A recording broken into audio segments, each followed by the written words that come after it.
Para rawuh ingkang satuhu kinurmatan, minangka acara salajengipun inggih menika sabda sekabur sirih saking Ketua Yayasan Pondok Pesantren Miftahul Qulub. Dumateng panjenenganipun Gus Ahmad Idris Yaksiani Domudin kawula sumanggaaken. Assalamualaikum warahmatullahi wabarakatuh. Innal hamda wa syukra lillah hamdan syakirin wa syukran na'imin hamdan yuwafi ni'amah wa yukafi'u mazidah. Ya Rabbana lakal hamdu kama yanbaghi li jalali wajhika wa azimi sultanik. Allahumma salli ala sayyidina Muhammad. Allahumma salli ala sayyidina Muhammad. Allahumma salli ala sayyidina Muhammadin abdika wa nabiyyika wa rasulika nabiyil ummi wa ala alihi wa sahbihi wa sallim taslima biqadri azamati dzatika fi kulli waqti wa hin, amma ba'du. Ashabal fadilah, para kiai, para gus,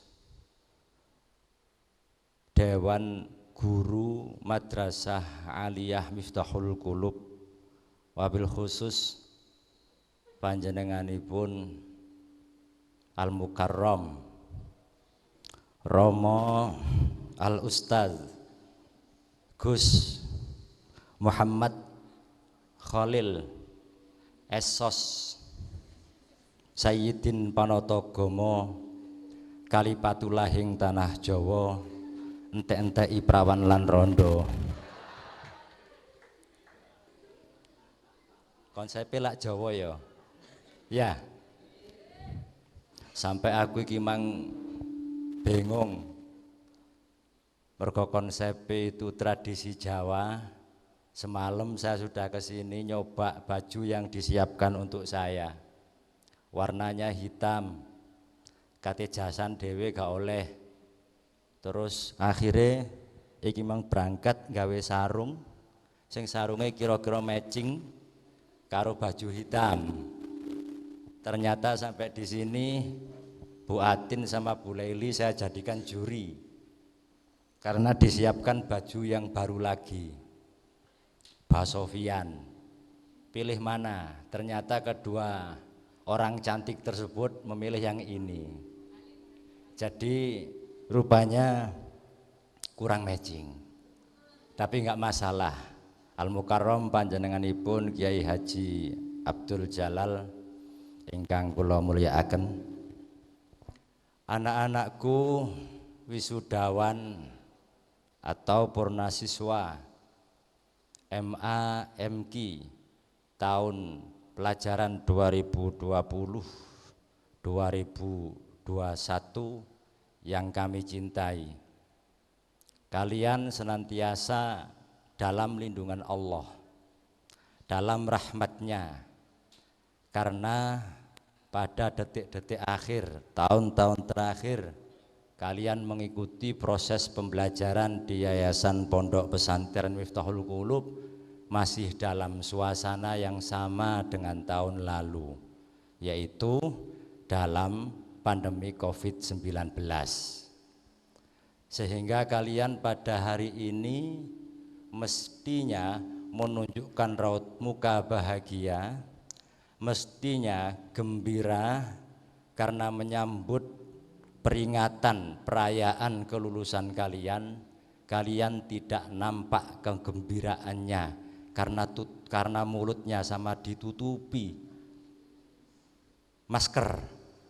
Enggak ono sing guyu blas ya. Mestine gembira iku lak seneng. Kok iso cangkeme koyo ngono iku. Kuwatirku ndang kotang keliru diketutup.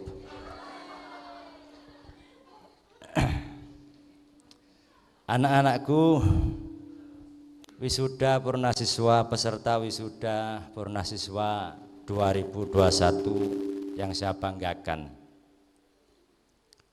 Saya di sini bertugas untuk menyampaikan skapur sirih tentang pelepasan kalian semua.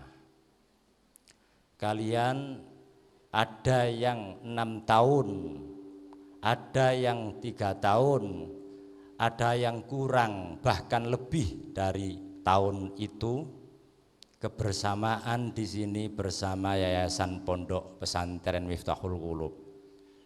Tentunya banyak sekali kenangan-kenangan yang sangat luar biasa. Ada kenangan yang indah, ada kenangan yang pedih, ada kenangan yang membahagiakan, ada kenangan yang membuat kalian menderita. Tentunya semua itu pastilah banyak hikmahnya. Sebagaimana disampaikan oleh wali kelas tadi,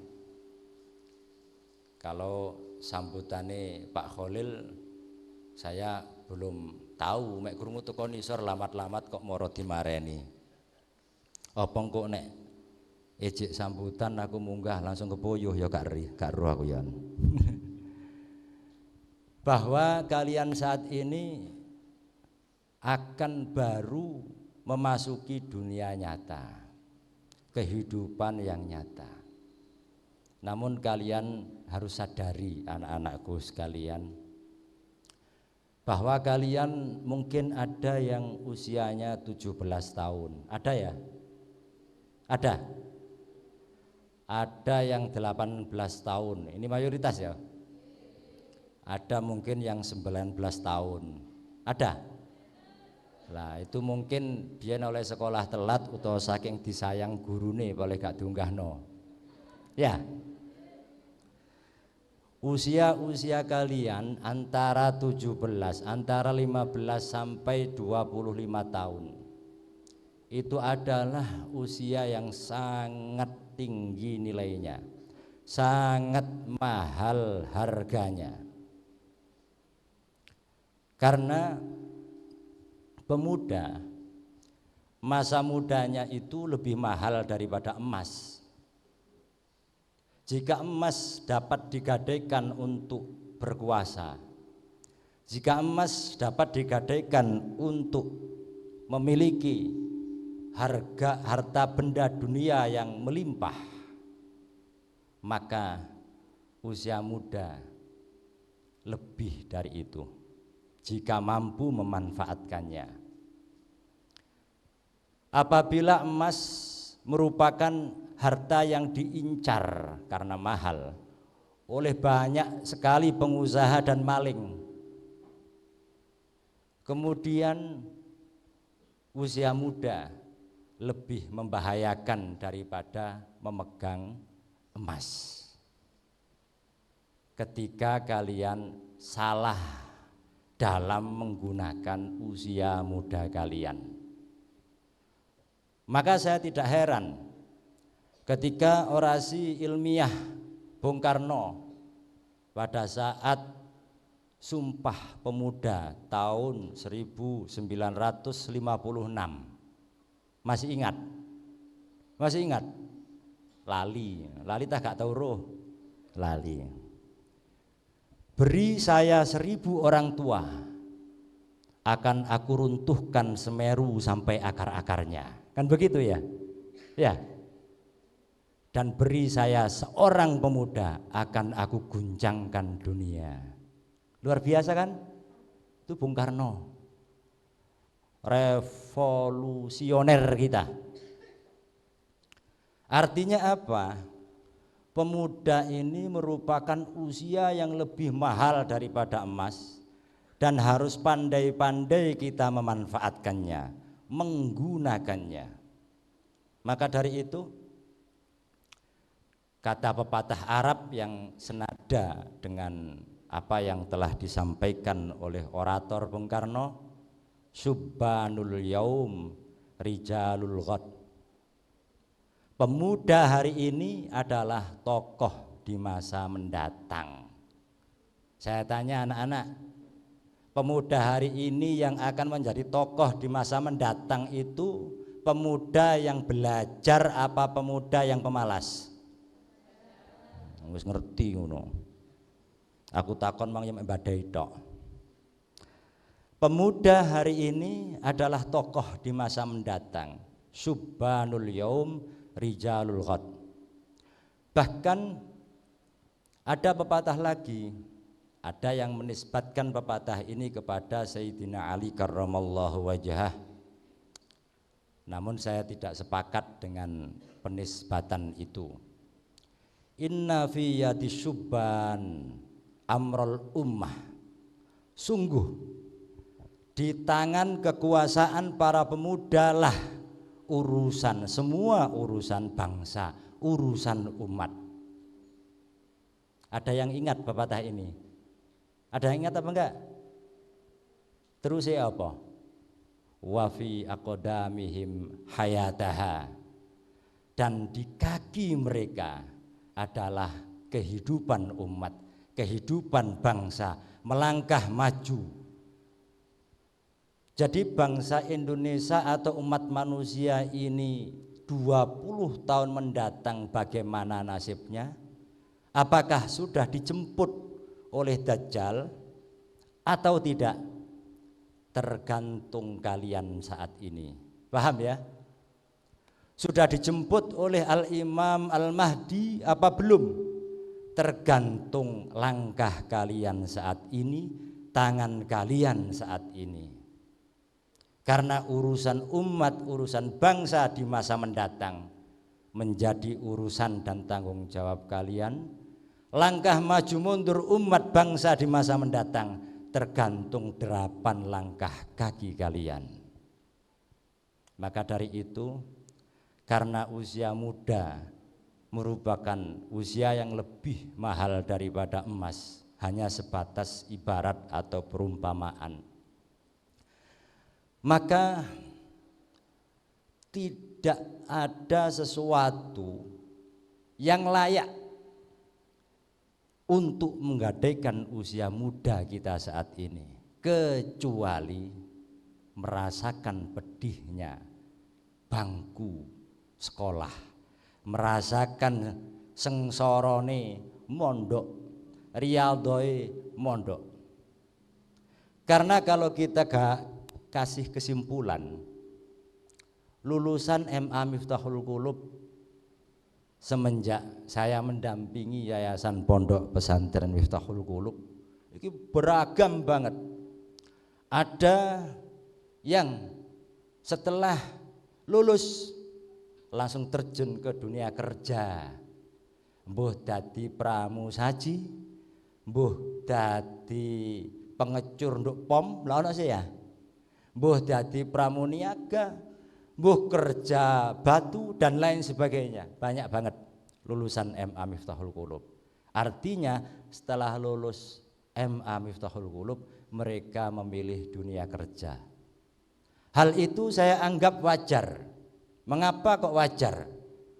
Karena pendidikan, wajah pendidikan di Indonesia saat ini adalah menjadi dasar atau pijakan untuk menyambut dunia kerja.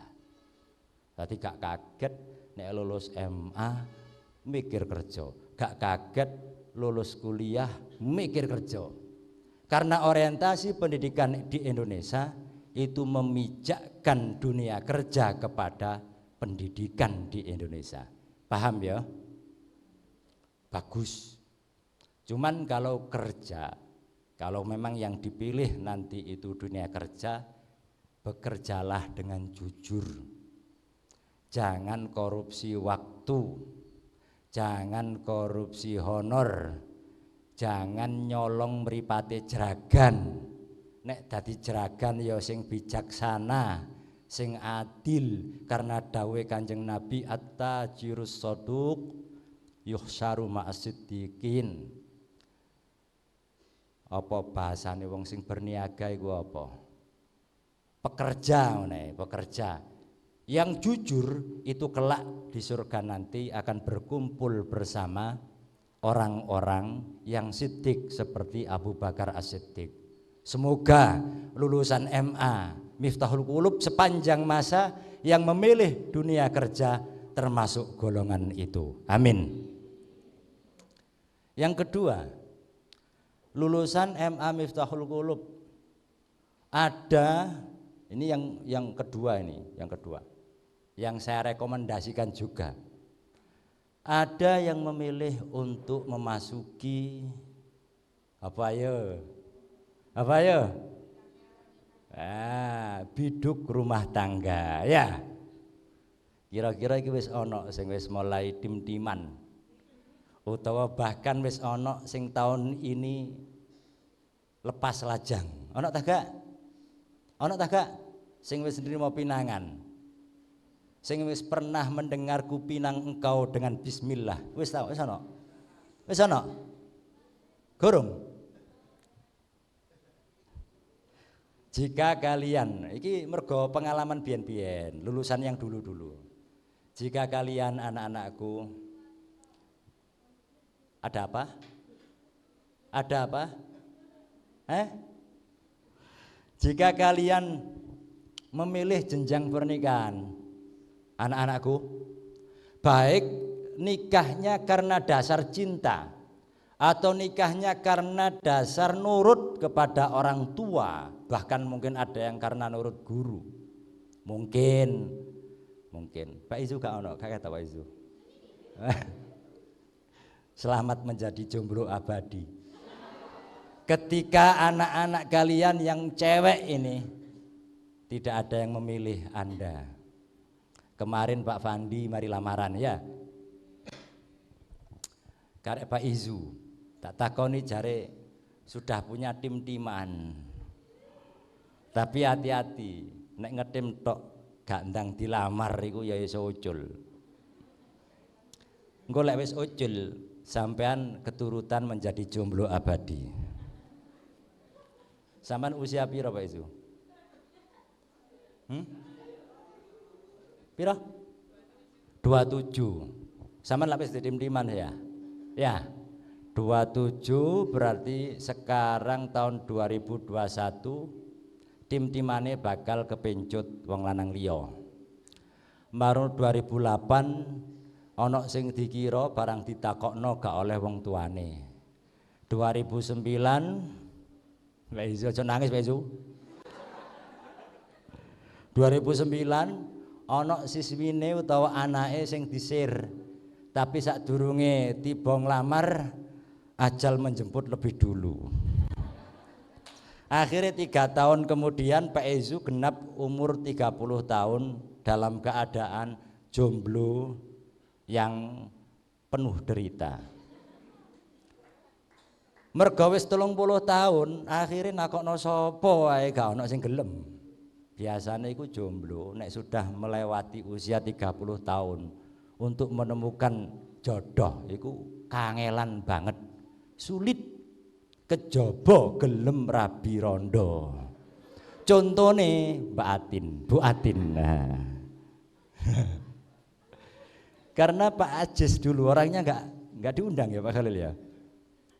Gak apa-apa, sing penting kok rasakno berkate Bu Atin. Pak Ajis itu gagal sampai usia yang senja lah gampangane. Terus ketemu Bu Atin dan kebetulan merupakan janda cantik. Cari Pak Ajis.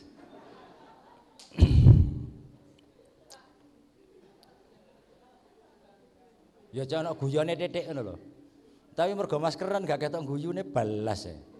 Close up endi lho. Senyum Pepsodentnya. Jadi itu anak-anak, ketika kalian nanti memilih rekomendasi yang kedua, melanjutkan ke jenjang pernikahan, ini untuk Pak Izu juga Pak Fandi karena mau menikah, baik dengan dasar cinta maupun dasar karena nurut orang tua, nurut guru atau nurut siapapun lah, maka sebelum nikah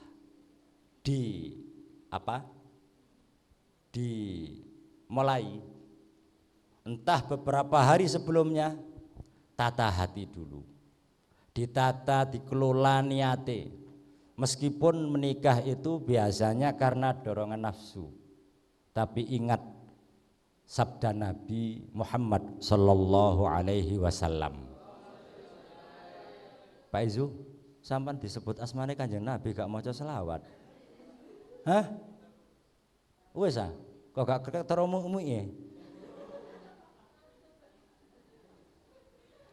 Man nakaha lillah, man nakaha wa ankaha lillah faqad istahaqqa wilayatullah. Barang siapa yang menikah dan menikahkan karena Allah, maka dia berhak untuk mengarungi rumah tangga sepanjang masa itu mendapatkan lindungan dari Allah. Jadi lek nikah karena harta, dia akan disiksa oleh harta itu.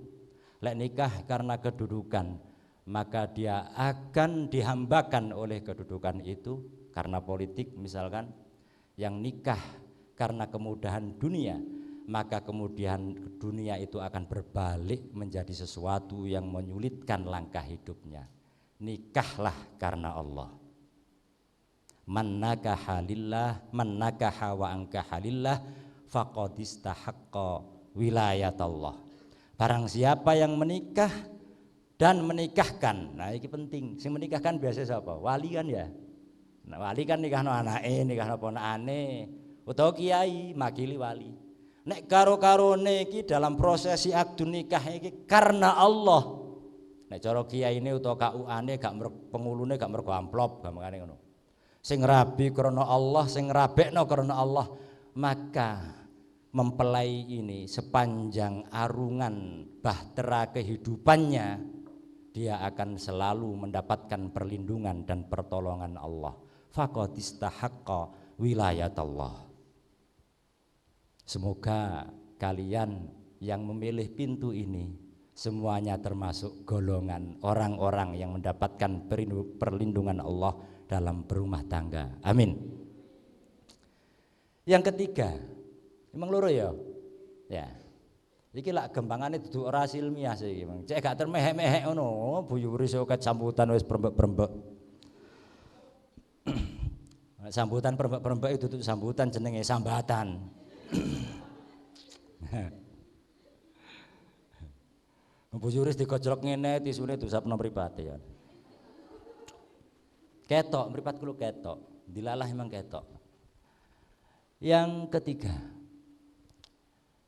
alumni MA Miftahul Qulub ini mungkin 20%-nya ya itu memilih melanjutkan belajar di meja kuliah atau masuk perguruan tinggi. Benar begitu? Benar ya? Benar. Kemudian ini nanti saya gabung dengan yang keempat. Yang keempat mungkin separuh lulusan MA Miftahul Qulub yang menjadi santri tetap di pondok pesantren Miftahul Qulub masih tetap setia di Miftahul Qulub sebagai santri pondok. Benar apa enggak? Ini perkiraan tok men. Untuk kedua-duanya ini, yang keempat, ketiga dan keempat ya, ini kalian merupakan pemuda yang super.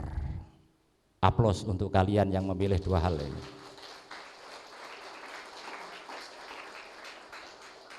Karena sebagai rumah besar, Yayasan Pondok Pesantren Miftahul Qulub ini ingin anak-anaknya, ingin santrinya, ingin muridnya ini terbang jauh, baik menjadi pribadi yang intelektual maupun pribadi yang spiritual.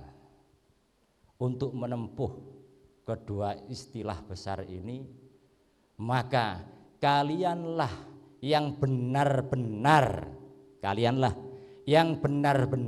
sesuai dengan tadi yang saya katakan bahwa usia muda lebih mahal daripada emas permata. Begitu.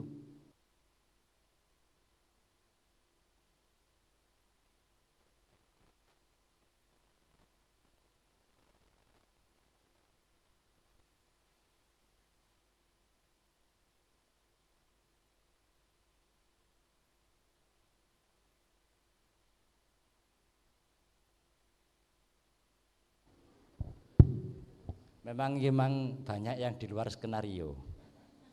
Aku budal mrene memang sadurunge nggo omah ditunggoki Mbah Yai sama Bu Nyai, dadi rodok gopoh menggos-menggos bareng teko kene dipapak kon ganti klambi. Klambine gak cocok ambek sarunge gak matching, marunduk kene di kayak ngene, ini ukuran kepala MA. Pendek, mosok aku gitu.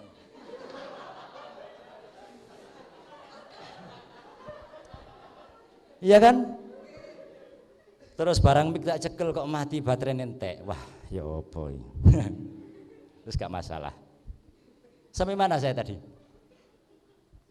Paling setengah jam kok. Oh, katanya setengah jam, Bro. Setengah jam katanya. Oh, masa muda lebih mahal daripada emas. Benar itu. Kalianlah yang memilih untuk terbang tinggi atau menyelam ke dalam lautan samudra yang luas. Terbang tinggi saya anggaplah ini istilah sampean bukan istilah saya yo. Terbang tinggi itu berarti kuliah. Saya ulangi, tadi kan pendidikan di Indonesia ini menjadi dasar atau fondasi dunia kerja Indonesia. Kan begitu kan? Ya. Yang menyelam ke dasar samudra yang luas, di sana ada mutiara, ada macam-macam hewan dan lain sebagainya. Saya ibaratkan yang tetap memilih di pondok pesantren. Semuanya kedua-duanya ini mendapatkan sesuatu yang berguna bagi masa depannya. Masa depan ini bukan dunia saja, akhiratnya juga. Ketika apa? Ketika satu, kalian benar-benar dapat menggunakan usia muda ini dengan benar dan baik. Kedua,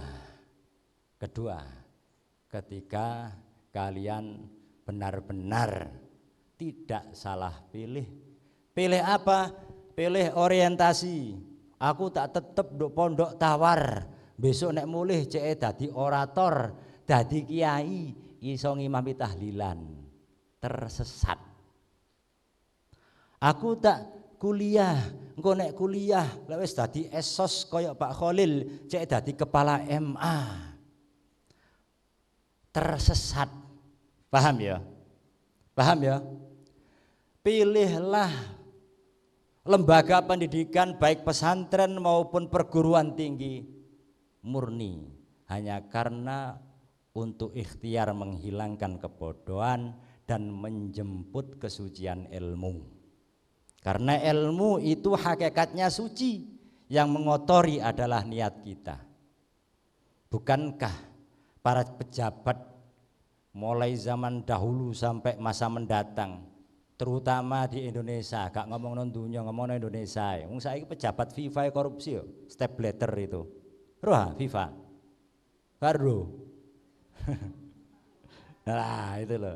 Itu korupsi. Di Indonesia juga banyak yang terindikasi korupsi. Mereka semua doktor, mereka semua rata-rata orang pinter. Tapi karena orientasinya, niatnya sudah tidak suci, maka mereka sudah tidak lagi menjadi rijalul ghad, tokoh-tokoh besar pada masanya. Paham ya? Paham ya? Jadi tata niat. Tata niat. Karena niat ini sebuah pilihan. Jika kalian mau pergi ke pasar, kalian mau membeli kain, membeli baju, sedangkan kalian hanya berbekal uang 200 atau 300 ribu. Nek kalian kepincut pris-prisan, kepincut sulapan, kepincut catur, orang judi main kartu, maka mungkin enggak kalian akan pulang dengan benar dan baik membawa baju yang kalian maksud. Jawab. Mungkin enggak? Tidak, kecuali kalian dapat dengan cara mencuri. Paham ya? Paham ya? Jadi tata niat, murnikan niat, sing tetep nduk pondok wis khidmah nang guru. Sing sekolah nang perguruan tinggi, kejar keilmuannya, lupakan itu jabatan, lupakan itu peluang kerja, lupakan itu, cekne dadi dosen, cekne dadi dekan, cekne dadi rektor, cekne dadi bupati, lupakan semua. Karena hakikatnya ilmu itu suci, orientasi kalianlah yang mengotorinya. Paham ya? Paham ya? Ketika kalian baik yang tetap di pondok sini maupun yang terbang ke perguruan tinggi dengan niat suci, pasti Allah telah menjanjikan derajat tinggi, derajat agung di sisinya.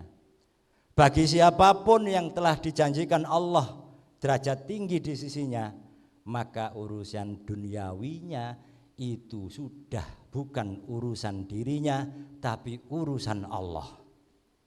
Alangkah bahagianya orang yang urusannya telah diurus Allah.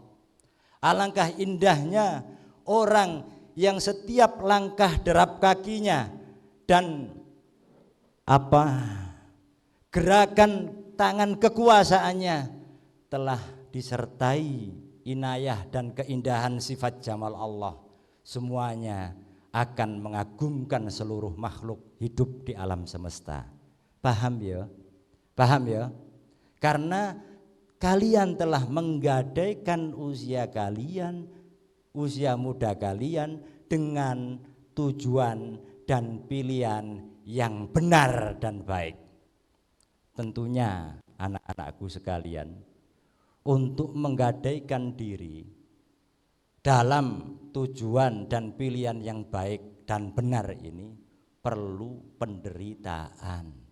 Gak ono sing enak.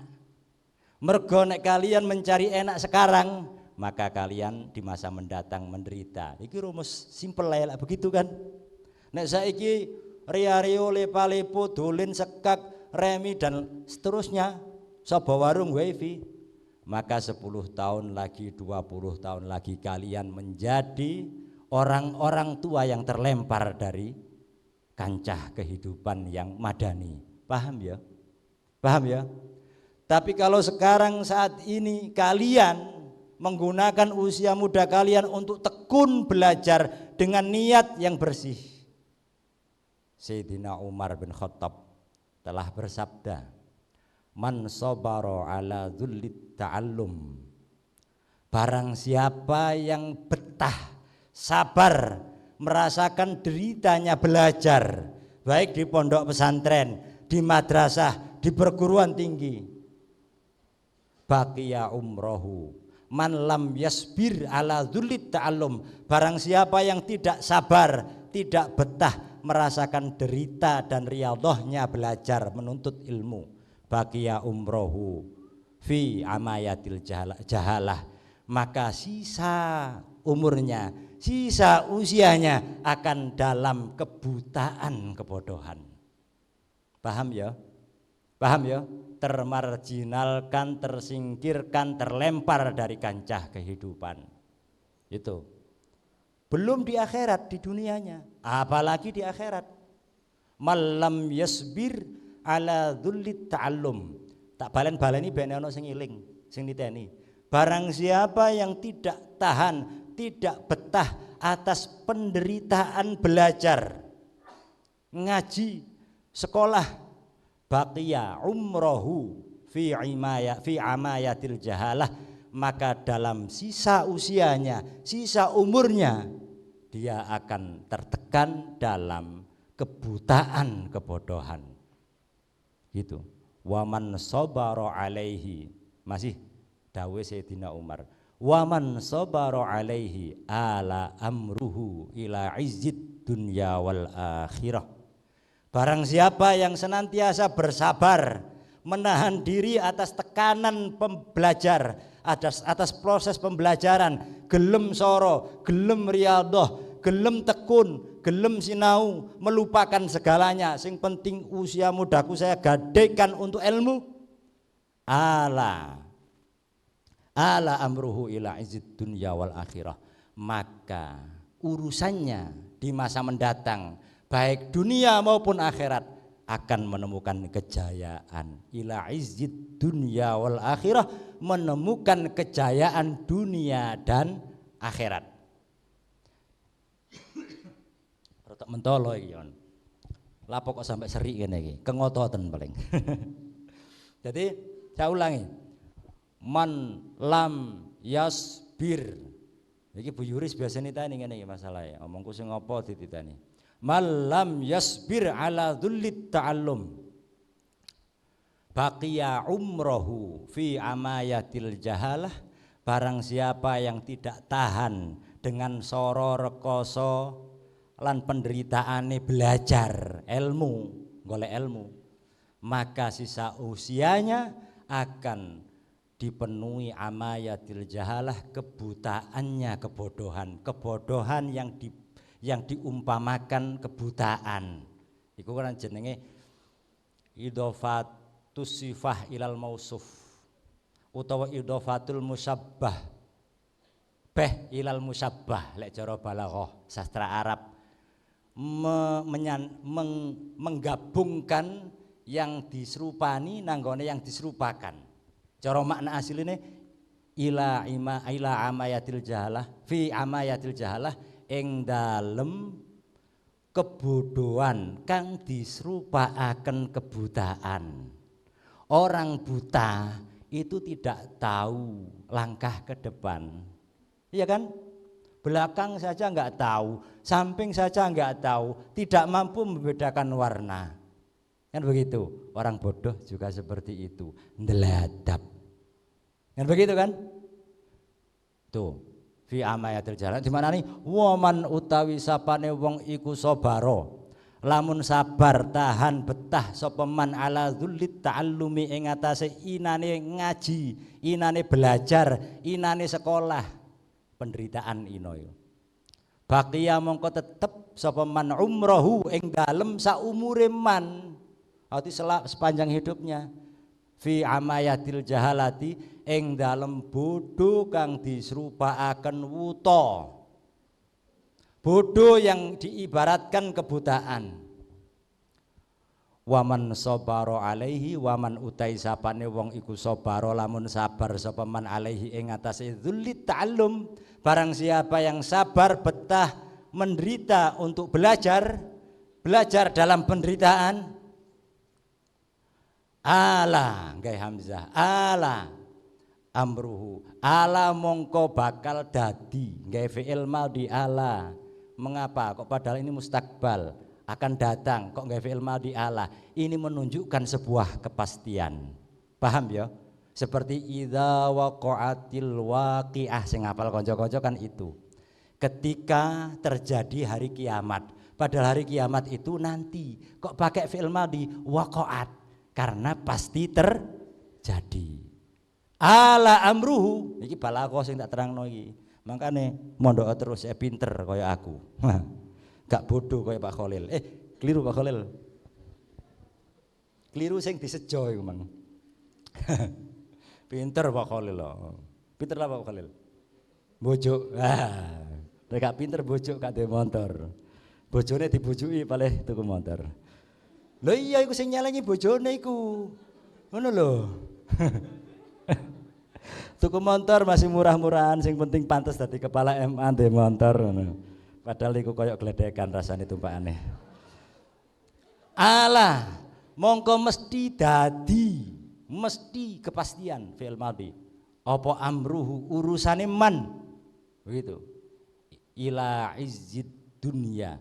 Maring kemuliaan, kemenangan, kejayaan nek bahasa Jawa niku izzun itu jaya.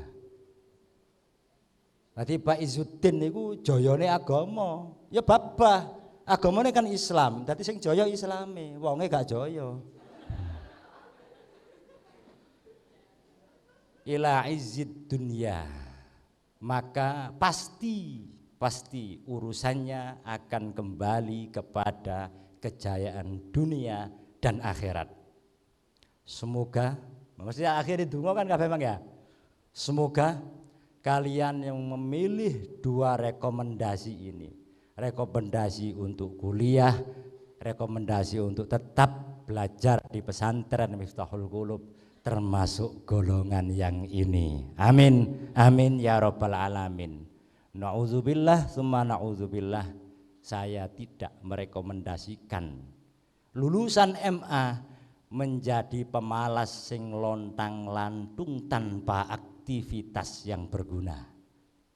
Uripe mek sapa warung wifi, gim-giman, gak kerja ya gak rabi ya gak ngaji. Pilih rabi ta ngaji? Pilih ndi? Karo-karone ya kalian berarti kudu rabi anake kiai. Sing wedok dadi ning, sing lanang dadi Gus. Mesti iso rabi ambek ngaji. Ya ta gak? Tapi biasanya nek wis dadi ning dadi Gus lali ngaji biasanya. Syaratnya rabi anake kiai itu hanya satu, menguasai ilmu ikhlas. Kalian sudah menguasai belum? Belum? Saya cerita sedikit, ono dongengane Didik. Bapak wis 3/4 jam ya, iki wis setengah jam. Dulu itu ada seorang syekh di Mekah sana. Seorang syekh itu seorang kiai. Terus di sana banyak sekali pelajar dari penjuru dunia, termasuk salah seorang santri ini. Santri ini terpesona dengan kecantikan anak kiai. Ninge, anak syekh lah, terpesona. Waduh, anak Pak Yai, ayo awan bengi aku paling ngelamun. Ya apa ya carane aku iso sering ketemu anak kiai iku. Syukur-syukur nek ning iku iso seneng ambek aku. Aku bakal dadi bojone.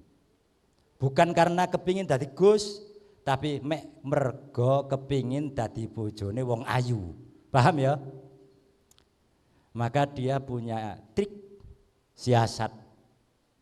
Wis kira-kira nggo ndaleme Pak Yai iku butuh apa?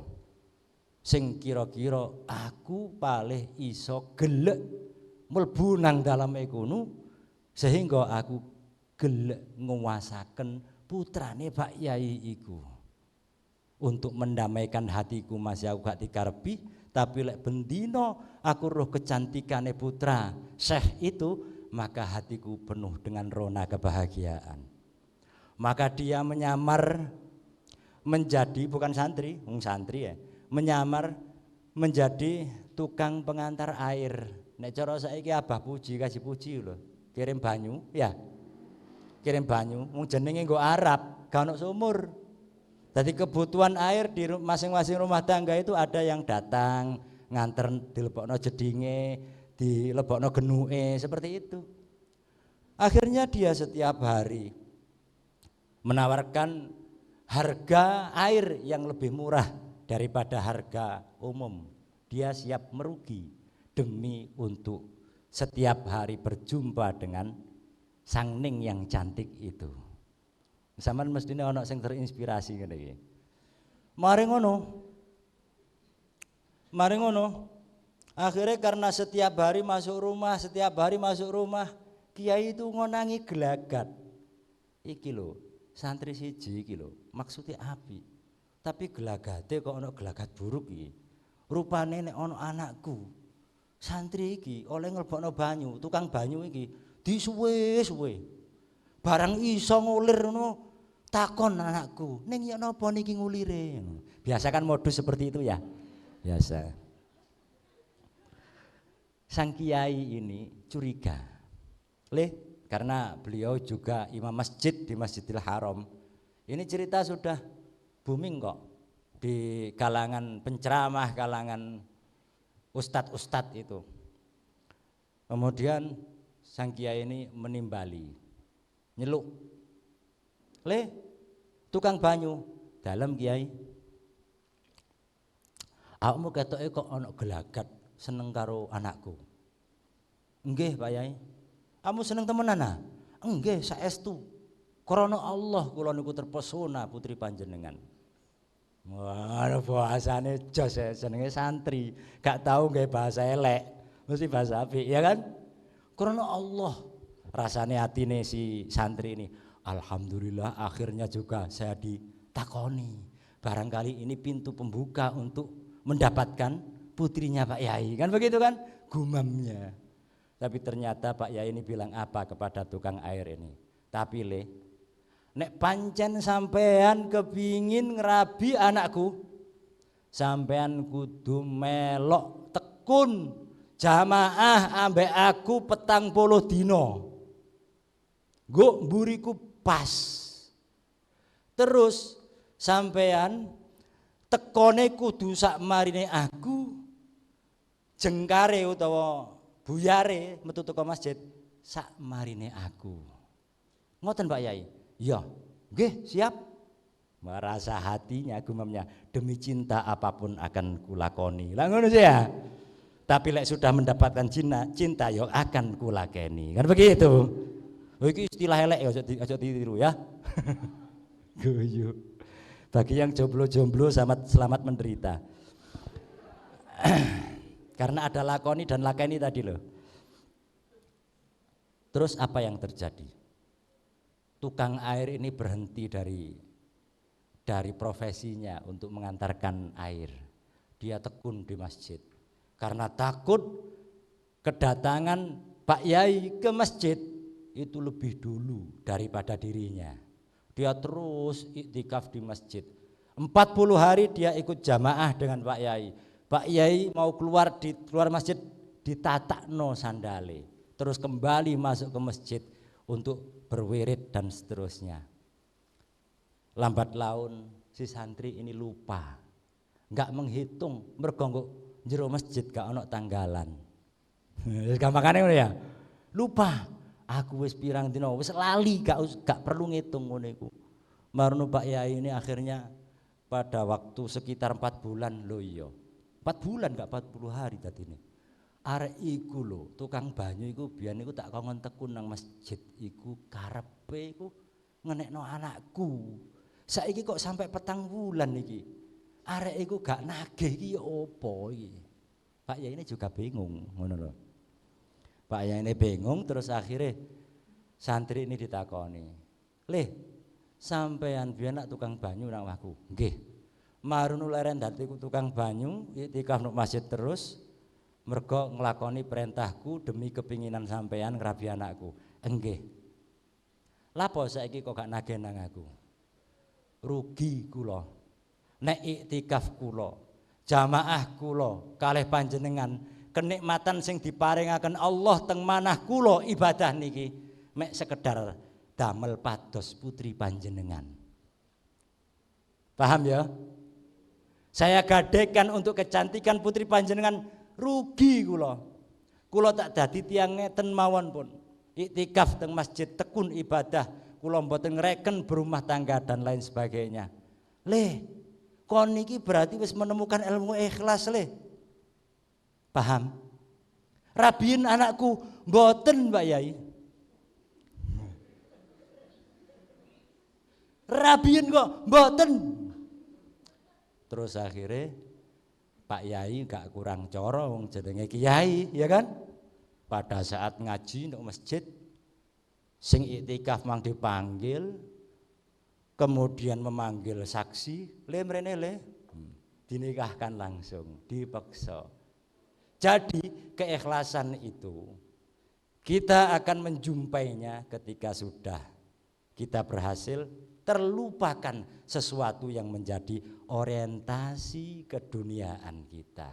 Demikian yang kami sampaikan semuanya, dan apapun kalian selama di sini baik indah maupun buruk, baik bahagia maupun derita, semuanya penuh dengan hikmah dan keberkahan. Amin. Dan semua langkah ke depan kalian selalu teriringi taufik, hidayah dan inayah dari Allah Subhanahu wa taala, dan doakan selalu Miftahul Qulub, kiainya, para ustadznya, para gurunya agar selalu, ini pesanku. Pertama, jangan lupakan sholat utamakan. Kami tidak sedikit pun bahagia ketika kalian menjadi presiden, ketika kalian menjadi dosen. Yang membuat kami bahagia adalah ketika kalian tetap menjaga sholat kalian. Dene kalian akhirnya menguasai kitab, menguasai intelektual, jadi presiden, jadi pejabat, itu hanya punjulan, itu hanya bonus saja. Paham ya? Gak ada gunanya Yayasan Pondok Pesantren Miftahul Qulub ini berdiri, tidak ada gunanya diurus, tidak ada gunanya dewan guru yang aktivitas khidmahnya di sini jika kalian mengabaikan sholat kalian. Maka dari itu doakan kami Yayasan Pondok Pesantren Miftahul Qulub dan guru-guru kalian setiap setelah sholat minimal Fatihah 1 kali. Misalkan begini, rasanya hati muni ya Allah, Yayasan Pondok Pesantren Miftahul Qulub, para kiai ini, rasanya hati ya, para ustate, para pengurusnya, para gurune dan seluruh yang berkhidmah di Miftahul Qulub, muga-muga selalu jenengan paringi istiqomah, manfaah, barokah, al-fatihah. Hanya seperti itu. Paham ya?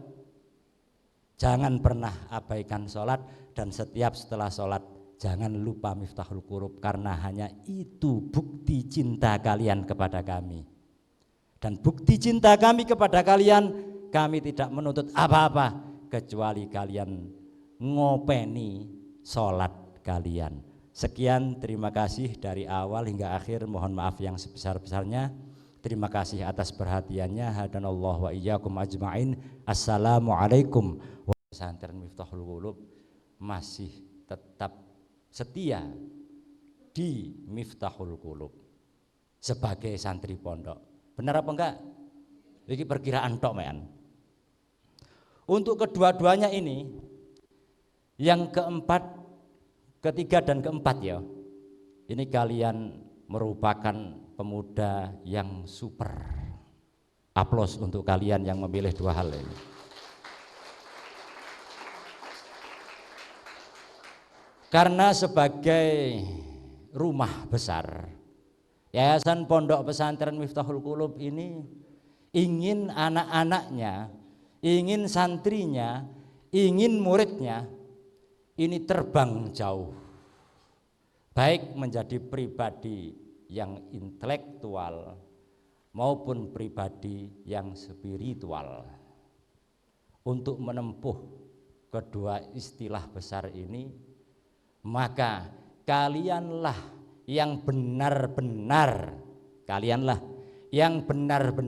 sesuai dengan tadi yang saya katakan, bahwa usia muda lebih mahal daripada emas permata. Begitu.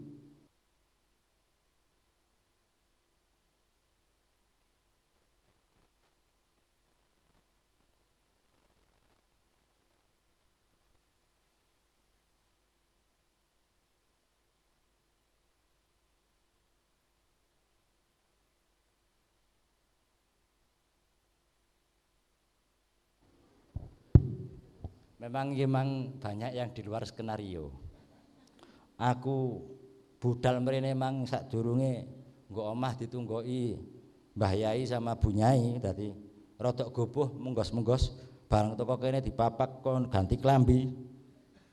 Klambine gak cocok ambek sarunge gak matching, marunduk kene di kayak ngene, ini ukuran kepala MA. Pendek mos aku gitu.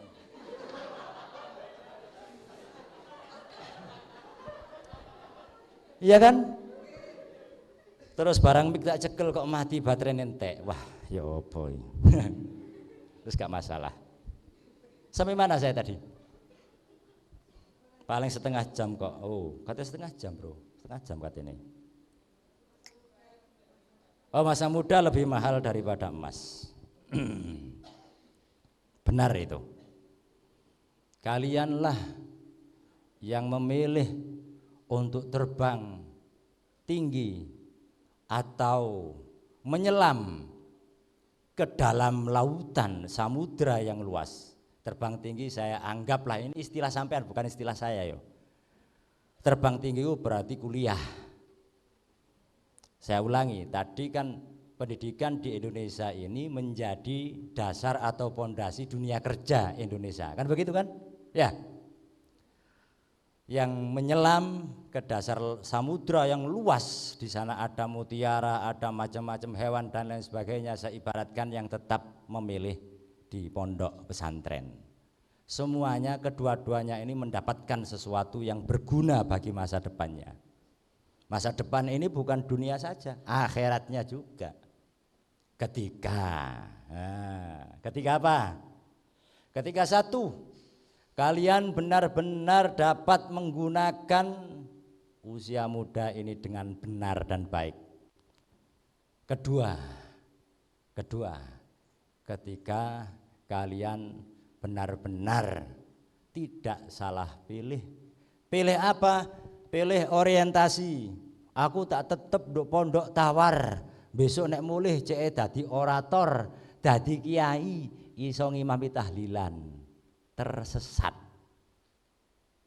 Aku tak kuliah, engko nek kuliah lek wis dadi esos kaya Pak Khalil, cek dadi kepala MA. Tersesat. Paham ya? Paham ya?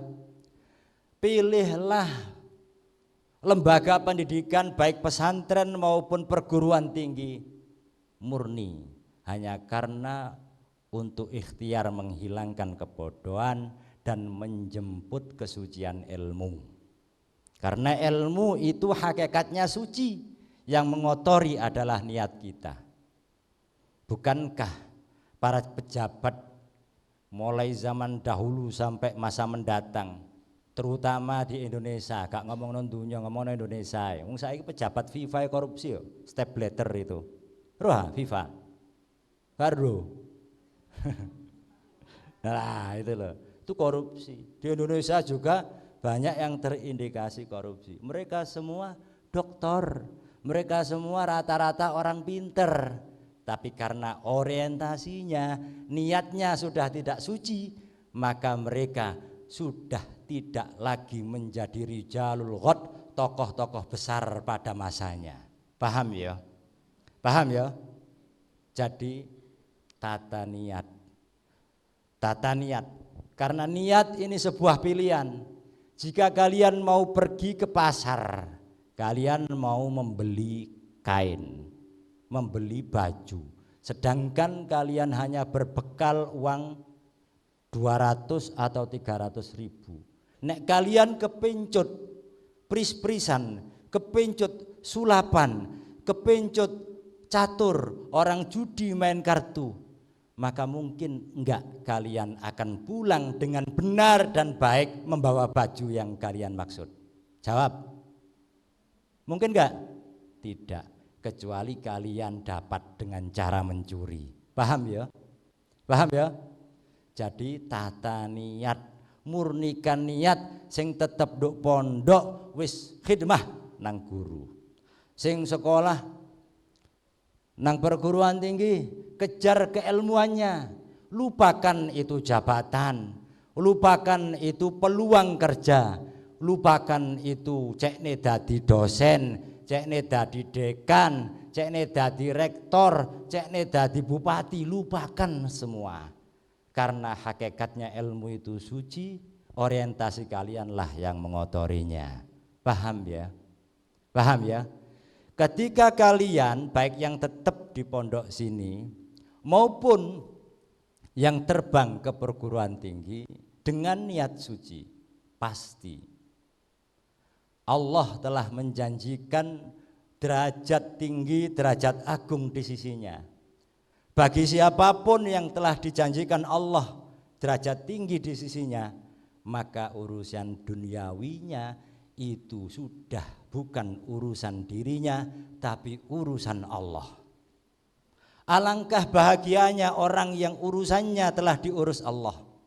Alangkah indahnya orang yang setiap langkah derap kakinya dan gerakan tangan kekuasaannya telah disertai inayah dan keindahan sifat jamal Allah. Semuanya akan mengagumkan seluruh makhluk hidup di alam semesta. Paham ya? Paham ya? Karena kalian telah menggadaikan usia kalian, usia muda kalian dengan tujuan dan pilihan yang benar dan baik. Tentunya anak-anakku sekalian, untuk menggadaikan diri dalam tujuan dan pilihan yang baik dan benar ini perlu penderitaan. Gak ono sing enak. Mergo nek kalian mencari enak sekarang, maka kalian di masa mendatang menderita. Iki rumus simpel lah begitu kan. Nek saiki ria-rio lepa-lepo dolin sekak remi dan seterusnya sapa warung wifi, maka 10 tahun lagi 20 tahun lagi kalian menjadi orang-orang tua yang terlempar dari kancah kehidupan yang madani. Paham ya? Paham ya?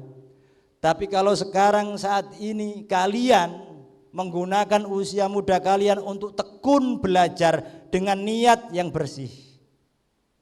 Sayyidina Umar bin Khattab telah bersabda, "Man sabara ala dzullit ta'allum." Barang siapa yang betah, sabar merasakan deritanya belajar, baik di pondok pesantren, di madrasah, di perguruan tinggi, baqiya umrohu. Man lam yasbir ala dzullit ta'allum. Barang siapa yang tidak sabar, tidak betah merasakan derita dan riyadhahnya belajar menuntut ilmu, baqiya umrohu fi amayatil jahalah, maka sisa umurnya, sisa usianya akan dalam kebutaan, kebodohan. Paham ya? Paham ya? Termarginalkan, tersingkirkan, terlempar dari kancah kehidupan. Itu. Belum di akhirat, di dunianya, apalagi di akhirat. Malam yasbir ala dzullit ta'allum. Tak balen-baleni ben ana sing iling, sing niteni. Barang siapa yang tidak tahan, tidak betah atas penderitaan belajar, ngaji, sekolah, baqiya umrohu fi amayatil jahalah, maka dalam sisa usianya, sisa umurnya, dia akan tertekan dalam kebutaan, kebodohan. Gitu. Waman sabara alaihi, masih dawuh Sayyidina Umar, waman sabara alaihi ala amruhu ila izzid dunya wal akhirah. Barang siapa yang senantiasa bersabar menahan diri atas tekanan pembelajar, atas proses pembelajaran, gelem soro, gelem riyadhah, gelem tekun, gelem sinau, melupakan segalanya, sing penting usia mudaku saya gadekan untuk ilmu.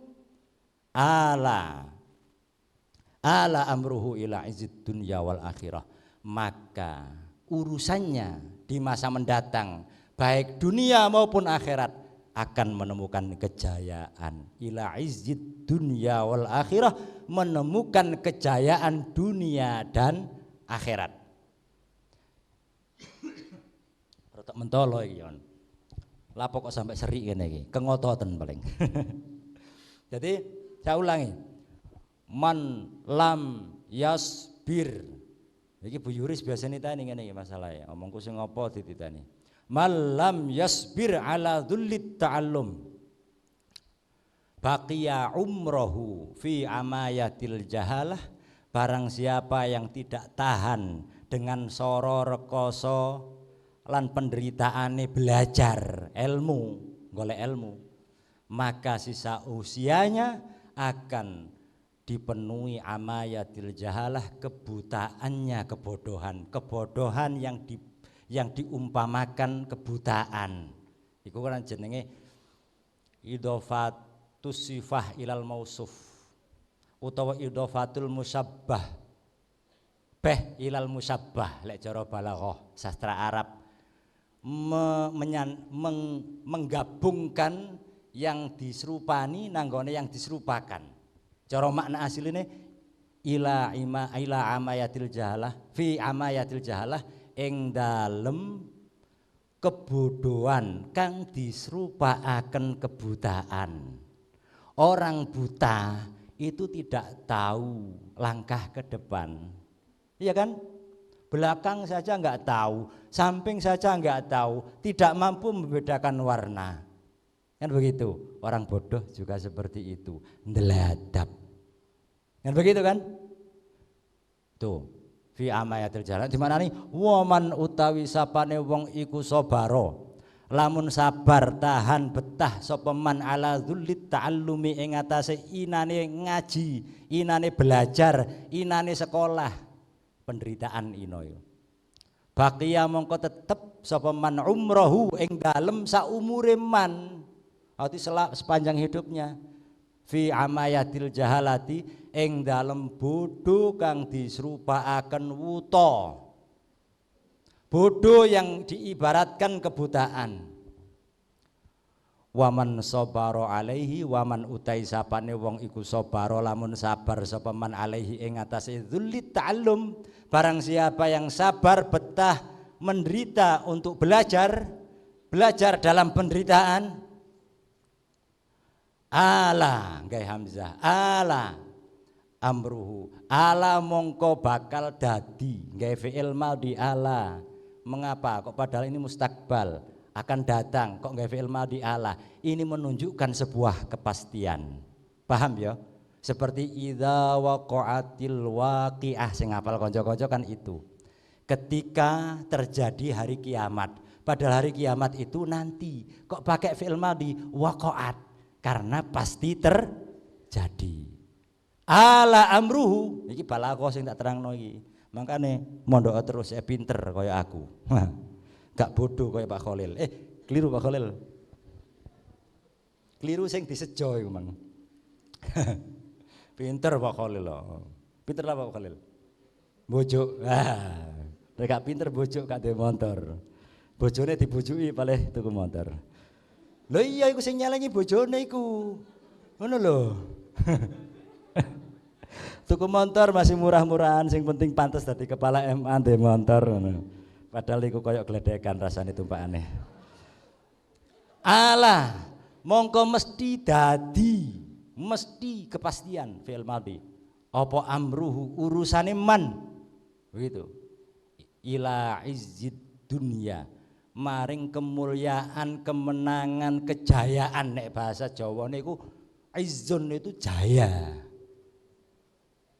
Nanti Pak Izzuddin itu joyone agama, ya babah, agamanya kan Islam, jadi sing joyo Islame, wonge gak joyo. Ila izzid dunya, maka pasti urusannya akan kembali kepada kejayaan dunia dan akhirat. Semoga, maksudnya akhir itu kan kabeh memang ya. Semoga kalian yang memilih dua rekomendasi ini, rekomendasi untuk kuliah, rekomendasi untuk tetap belajar di pesantren Miftahul Qulub, termasuk golongan yang ini. Amin, amin ya rabbal alamin. Na'udzubillah summa na'udzubillah, saya tidak merekomendasikan lulusan MA menjadi pemalas sing lontang lantung tanpa aktivitas yang berguna. Uripe mek sapa warung wifi, gim-giman, gak kerja yo gak rabi yo gak ngaji. Pilih rabi ta ngaji? Pilih ndi? Karo-karone yo kalian berarti kudu rabi anake kiai. Sing wedok dadi ning, sing lanang dadi Gus. Mesti iso rabi ambek ngaji. Ya ta gak? Tapi biasanya nek wis dadi ning dadi Gus lali ngaji biasanya. Syaratnya rabi anak kiai itu hanya satu, menguasai ilmu ikhlas. Kalian sudah menguasai belum? Belum. Saya cerita sedikit, ono dongengane didik. Bapak wis 3/4 jam ya, iki wis setengah jam. Dulu itu ada seorang syekh di Mekah sana. Seorang syekh itu seorang kiai. Terus di sana banyak sekali pelajar dari penjuru dunia, termasuk salah seorang santri ini. Santri ini terpesona dengan kecantikan anak kiai. Ninge, anak syekh lah, terpesona. Waduh, anak Pak Yai, ayo awan bengi aku paling ngelamun. Ya apa ya carane aku iso sering ketemu anak kiai iku. Syukur-syukur nek ning iku iso seneng ambek aku. Aku bakal dadi bojone. Bukan karena kepingin dadi Gus, tapi mek mergo kepingin dadi bojone wong ayu. Paham ya? Maka dia punya trik siasat. Wis kira-kira nggo ndaleme Pak Yai iku butuh apa? Sing kira-kira aku paling iso gelek mlebu nang daleme kono sehingga aku gelek nguasaken putrane Pak Yai iku. Untuk mendamaikan hatiku masih aku gak dikarepi, tapi lek bendino aku roh kecantikane putra Syekh itu, maka hatiku penuh dengan rona kebahagiaan. Maka dia menyamar menjadi bukan santri, santri ya, menyamar menjadi tukang pengantar air. Nek cara saiki Abah Puji kasih puji lho, kirim banyu, ya. Kirim banyu, wong jenenge nggo Arab, gak ono sumur. Jadi kebutuhan air di masing-masing rumah tangga itu ada yang datang nganter dilebokno jedinge, dilebokno genuke, seperti itu. Akhirnya dia setiap hari menawarkan harga air yang lebih murah daripada harga umum. Dia siap merugi demi untuk setiap hari berjumpa dengan sang ning yang cantik itu. Sampeyan mestine ana sing terinspirasi ngene iki. Mari ngono. Akhirnya karena setiap hari masuk rumah, kiai itu ngonangi gelagat. Iki lho, santri siji iki lho, maksudnya api. Tapi gelagate kok ana gelagat buruk iki. Rupane nek ana anakku, santri iki oleh nglebokno banyu, tukang banyu iki disuwe-suwe. Barang iso ngulir ngono, takon anakku, ning ya napa niki ngulire? Biasa kan modus seperti itu ya. Biasa. Sang kiai ini curiga. Karena beliau juga imam masjid di Masjidil Haram. Ini cerita sudah booming kok di kalangan penceramah, kalangan ustadz-ustadz itu. Kemudian sang kiai ini menimbali, nyeluk, tukang banyu, dalam kiai. Awakmu ketoke kok ana gelagat seneng karo anakku. Nggih Pak Yai. Kamu seneng temenan ah? Nggih saestu. Krana Allah kula niku terpesona putri panjenengan. Wah, bahasane jos ya, jenenge santri, gak tahu nggih bahasa elek, mesti bahasa apik, ya kan? Krana Allah. Rasane atine si santri ini, alhamdulillah akhirnya juga saya ditakoni. Barangkali ini pintu pembuka untuk mendapatkan putrinya Pak Yai, kan begitu kan? Gumamnya. Tapi ternyata Pak Yai ini bilang apa kepada tukang air ini? Tapi nek pancen sampean kepingin ngerabi anakku, sampean kudu melok tekun jamaah ambek aku 40 dino. Nggo mburiku pas. Terus sampean tekone kudu sak marine aku, jengkare utawa buyare metu teko masjid sak marine aku. Ngoten Pak Yai? Ya, nggih siap. Merasa hatinya gumamnya, demi cinta apapun akan kulakoni. Lah ngono sih ya. Tapi lek sudah mendapatkan cinta ya akan kulakeni. Kan begitu. Oh, iki istilah elek ya aja ditiru ya. Guyu. Bagi yang jomblo-jomblo selamat menderita. Karena ada lakoni dan lakeni tadi loh. Terus apa yang terjadi? Tukang air ini berhenti dari profesinya untuk mengantarkan air. Dia tekun di masjid. Karena takut kedatangan Pak Yai ke masjid itu lebih dulu daripada dirinya. Dia terus iktikaf di masjid. 40 hari dia ikut jamaah dengan Pak Yai. Pak Yai mau keluar masjid ditatakno sandale, terus kembali masuk ke masjid untuk berwirid dan seterusnya.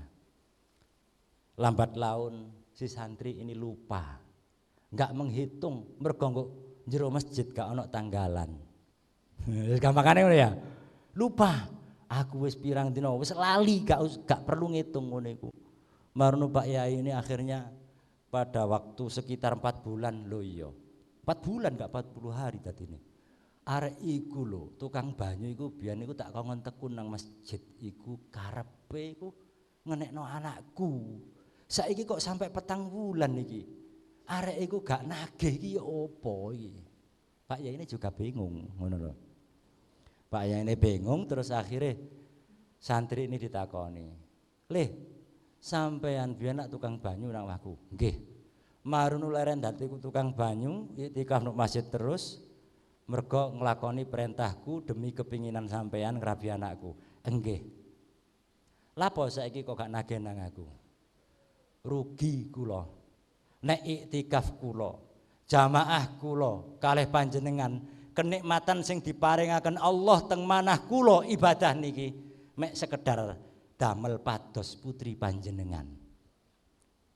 Paham ya? Saya gadekan untuk kecantikan putri panjenengan, rugi kula. Kula tak dadi tiyang ngeten mawon pun. Iktikaf teng masjid tekun ibadah, kula mboten ngreken berumah tangga dan lain sebagainya. "Leh, kon niki berarti wis menemukan ilmu ikhlas le." Paham? Rabiin anakku mboten Mbak Yai. Rabiin kok mboten. Terus akhirnya Pak Yai gak kurang coro wong jenenge kiai, ya kan? Pada saat ngaji nang masjid sing iktikaf mang dipanggil, kemudian memanggil saksi, "Le mrene le." Dinikahkan langsung, dipaksa. Jadi keikhlasan itu kita akan menjumpainya ketika sudah kita berhasil terlupakan sesuatu yang menjadi orientasi keduniaan kita. Demikian yang kami sampaikan, semoga ada guna, manfaat dan barokahnya, dan apapun kalian selama di sini baik indah maupun buruk, baik bahagia maupun derita, semuanya penuh dengan hikmah dan keberkahan. Amin. Dan semua langkah ke depan kalian selalu teriringi taufik, hidayah dan inayah dari Allah Subhanahu wa taala, dan doakan selalu Miftahul Qulub, kiainya, para ustadznya, para gurunya agar selalu, ini pesanku. Pertama, jangan lupakan sholat utamakan. Kami tidak sedikit pun bahagia ketika kalian menjadi presiden, ketika kalian menjadi dosen. Yang membuat kami bahagia adalah ketika kalian tetap menjaga sholat kalian. Dene kalian akhirnya menguasai kitab, menguasai intelektual, jadi presiden, jadi pejabat, itu hanya punjulan, itu hanya bonus saja. Paham ya? Gak ada gunanya Yayasan Pondok Pesantren Miftahul Qulub ini berdiri, tidak ada gunanya diurus, tidak ada gunanya dewan guru yang aktivitas khidmahnya di sini jika kalian mengabaikan sholat kalian. Maka dari itu doakan kami Yayasan Pondok Pesantren Miftahul Qulub dan guru-guru kalian setiap setelah sholat minimal Fatihah 1 kali. Misalkan begini, rasane ati muni, ya Allah, Yayasan Pondok Pesantren Miftahul Qulub, para kiai ini, rasane ati ae, para ustate, para pengurusnya, para gurune dan seluruh yang berkhidmah di Miftahul Qulub, muga-muga selalu jenengan paringi istiqomah, manfaah, barokah, Al-Fatihah. Hanya seperti itu. Paham ya? Jangan pernah abaikan sholat, dan setiap setelah sholat jangan lupa Miftahul Qulub, karena hanya itu bukti cinta kalian kepada kami. Dan bukti cinta kami kepada kalian, kami tidak menuntut apa-apa kecuali kalian ngopeni sholat kalian. Sekian, terima kasih dari awal hingga akhir, mohon maaf yang sebesar-besarnya. Terima kasih atas perhatiannya. Hadanallahu wa iyyakum ajma'in. Assalamualaikum warahmatullahi wabarakatuh.